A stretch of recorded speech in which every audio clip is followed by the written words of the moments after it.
Pintu kamar Liana terkunci dengan sebuah bunyi yang final. Dia bersandar di baliknya, tubuhnya gemetar, napasnya tersengal-sengal, tangisan yang tertahan akhirnya meledak, mengguncang seluruh tubuhnya. Dia merosot ke lantai, air mata mengalir deras, membasahi karpet mewah yang tiba-tiba terasa sangat dingin. Dia telah melakukannya, dia telah mengungkapkan kebenaran yang menghancurkan itu.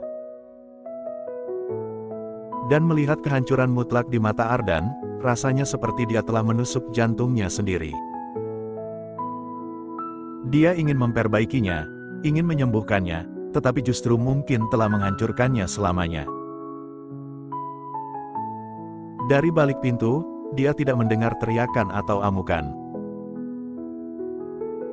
Hanya kesunyian yang sangat pekat, lebih menakutkan daripada kemarahan apapun. Kesunyian seorang pria yang dunianya baru saja dihancurkan. Malam itu, Liana tidak keluar kamarnya. Dia tidak makan, dia hanya duduk di lantai, memeluk lututnya, mendengarkan setiap suara dari luar. Dia mendengar langkah kaki Ardan yang berat naik ke lantai atas, dia mendengar pintu kamarnya ditutup dengan tidak terlalu keras, tapi dengan sebuah finalitas yang mengerikan. Kemudian, tidak ada suara sama sekali. Penthouse yang megah itu terasa seperti kuburan. Di lantai atas, Ardan terjatuh di kursi di sudut kamarnya yang gelap, menghadap jendela yang memandang kota yang berkilauan. Kota yang dia bangun, kota yang dia kendalikan. Tapi saat ini, dia merasa tidak mengendalikan apa-apa. Tidak bisnisnya, tidak hidupnya, bahkan tidak napasnya sendiri.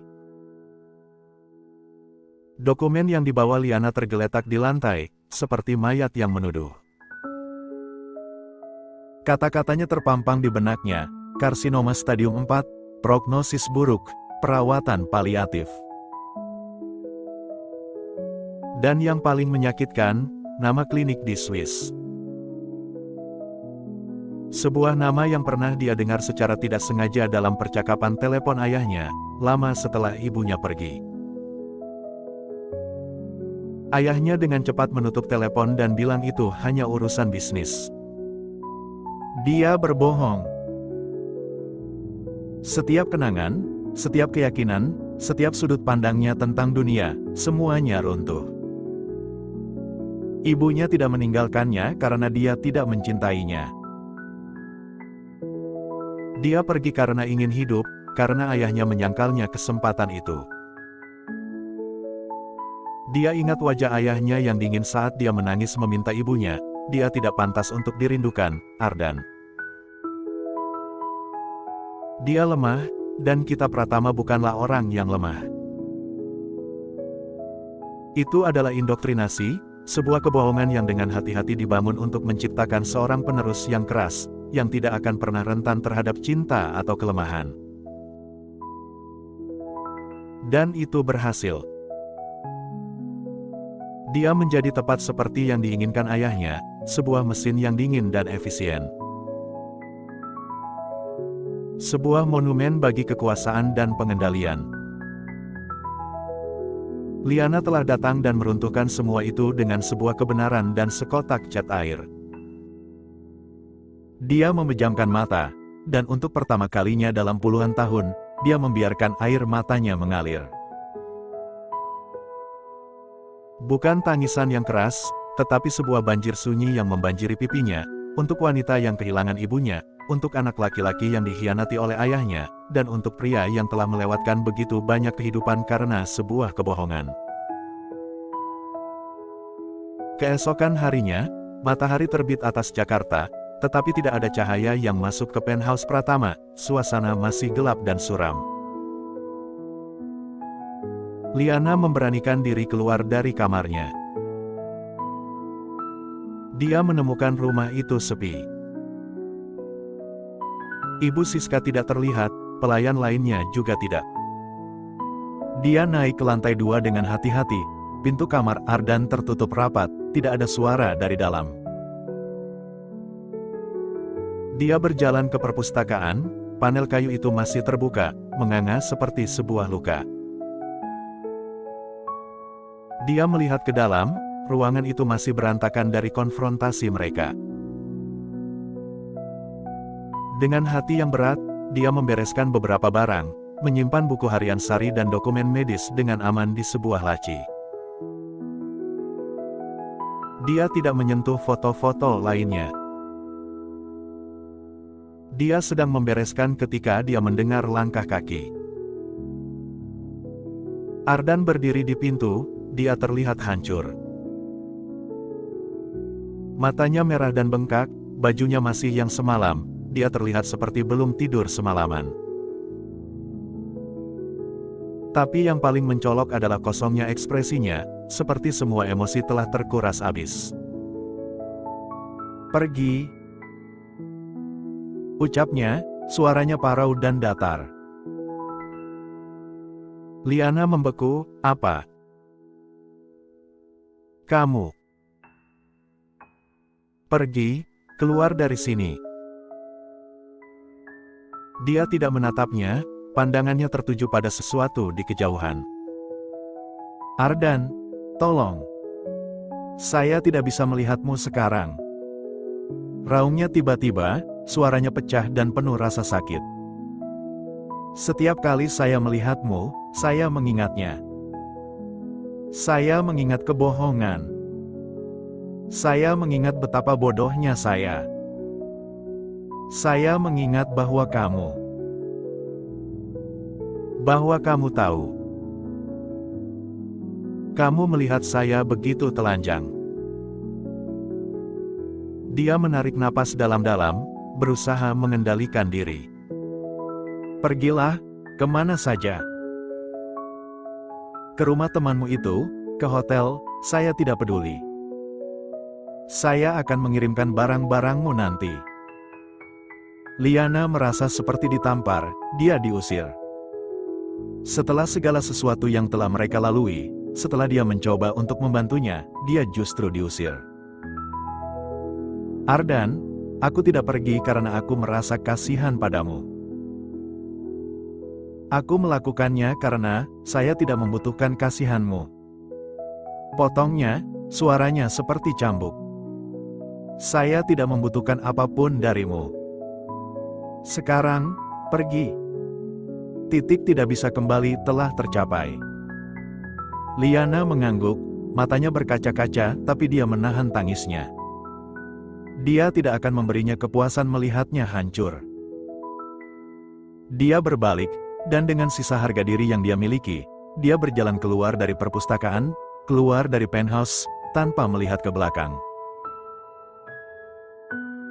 Dia memanggil satu-satunya orang yang bisa dia datangi, Dian.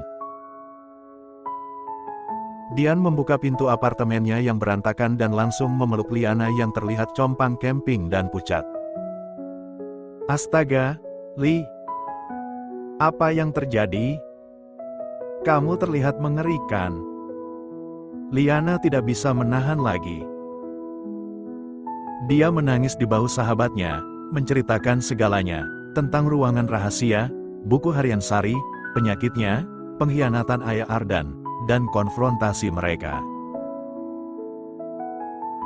Dian mendengarkan dengan mulut terbuka, tidak bisa percaya dengan drama yang terjadi.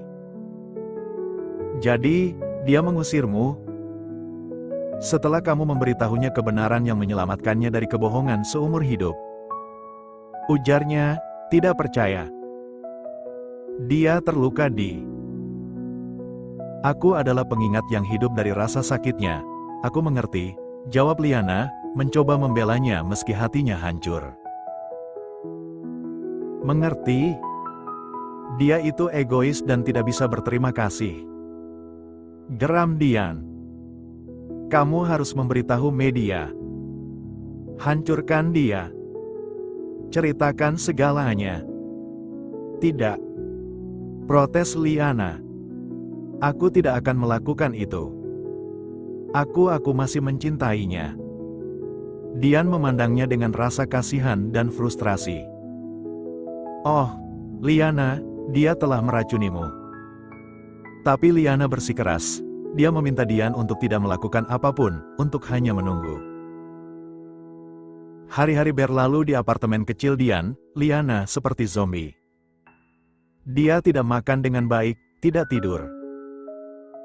Dia terus memeriksa ponselnya, berharap ada telepon, pesan, sesuatu dari Ardan. Tapi yang ada hanya keheningan. Dia melihat berita, tidak ada kabar tentang perpisahan mereka. Dunia luar masih percaya bahwa Nyonya Liana Pratama hanya sedang berlibur atau tidak enak badan. Raffi yang akhirnya menelepon pada hari ketiga. Liana, kamu baik-baik saja? Tanyanya, suaranya serius dan penuh kekhawatiran. Di mana dia, Raffi? Tanya Liana, suaranya bergetar. Dia hancur, jawab Raffi jujur. Dia mengurung diri di penthouse, tidak masuk kantor, tidak menjawab telepon siapapun, bahkan dari investor penting. Aku khawatir, aku belum pernah melihatnya seperti ini, bahkan ketika ayahnya meninggal.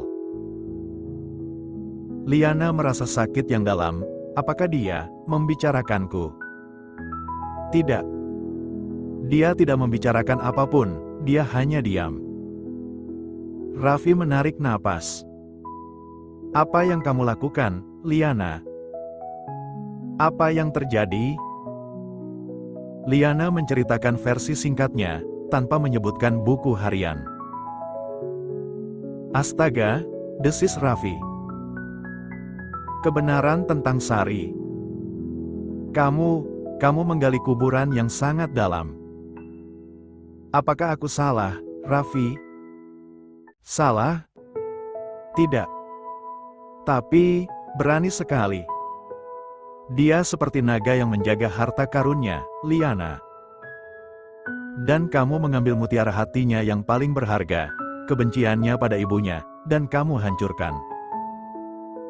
Dia tidak tahu siapa dirinya tanpa itu. Itu adalah penjelasan yang sempurna. Ardan telah mendefinisikan dirinya melalui rasa sakitnya. Tanpa itu, dia tersesat. Jaga dia, Raffi. Tolong, pinta Liana. Aku akan mencoba, tapi dia tidak mau melihat siapapun. Raffi berhenti sebentar. Dia masih marah, Liana. Tapi di balik kemarahan itu ada rasa sakit yang sangat besar. Aku tidak tahu apa yang akan dia lakukan. Telepon berakhir, meninggalkan Liana lebih khawatir daripada sebelumnya. Sementara itu, di penthouse, Ardan benar-benar hancur. Dia menghabiskan berjam-jam di ruangan rahasia, membaca buku harian ibunya lagi dan lagi, memeluk album foto, meratapi semua tahun yang terbuang, semua kebencian yang sia-sia. Dia melihat foto ayahnya, dan untuk pertama kalinya, yang dia rasakan bukanlah rasa hormat yang dingin, tetapi kemarahan yang membara. Sebuah kebencian yang begitu dalam hingga membuatnya mual. Dia juga memikirkan Liana. Keberaniannya yang polos untuk menyelami rahasia keluarganya. Air matanya saat dia diusir. Setiap interaksi mereka berdua berputar di pikirannya, mulai dari permusuhan, kegencatan senjata, hingga kepercayaan yang perlahan tumbuh, dan akhirnya, pengkhianatan yang dia rasakan. Tapi apakah itu pengkhianatan?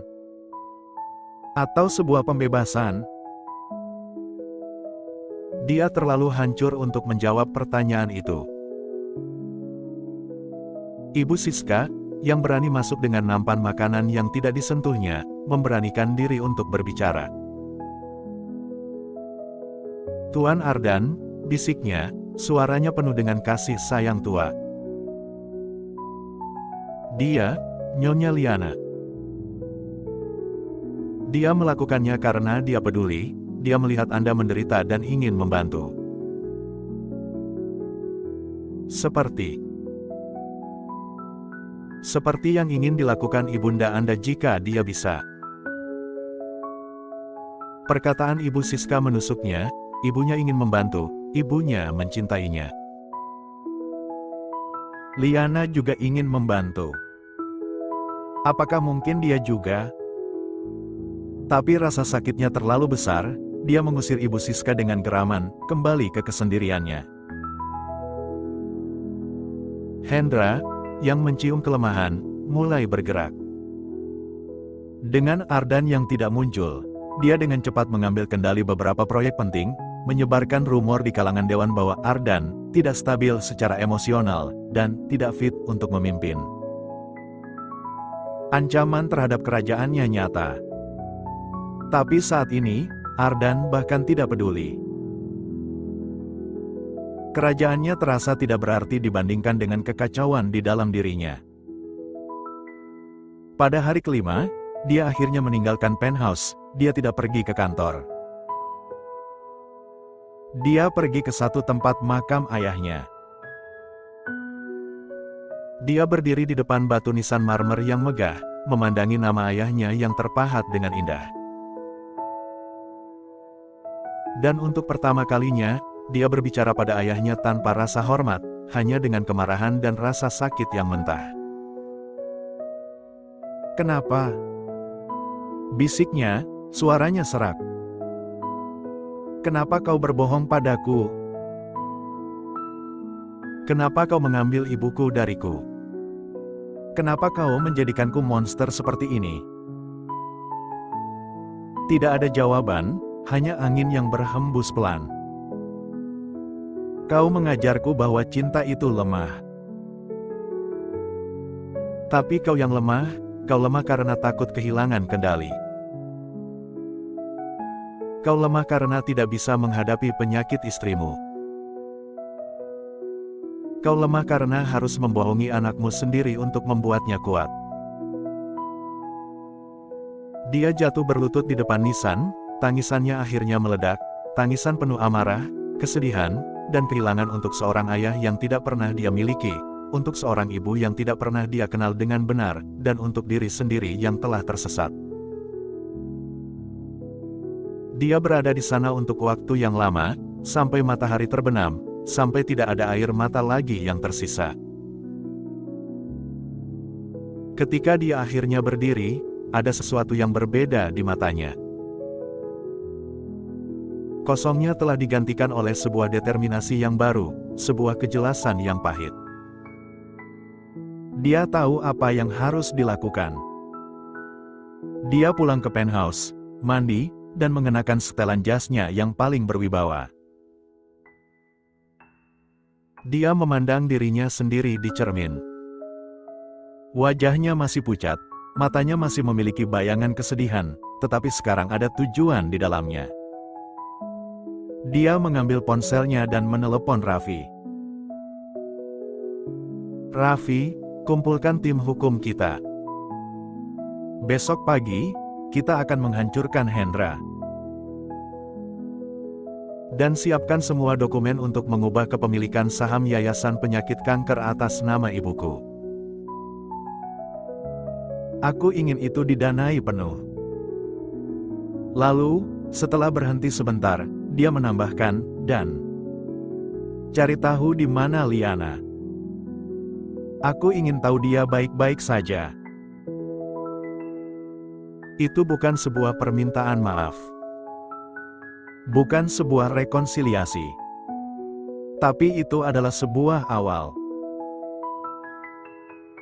Awal dari perjalanan panjang untuk memperbaiki diri, untuk memimpin dengan cara yang berbeda, dan mungkin, suatu hari nanti, untuk menjadi pria yang layak untuk wanita yang telah berani mencintainya cukup untuk menghancurkannya. Dia telah melalui reruntuhan kebenaran. Sekarang, saatnya untuk membangun sesuatu yang baru dari puing-puingnya. Bersambung.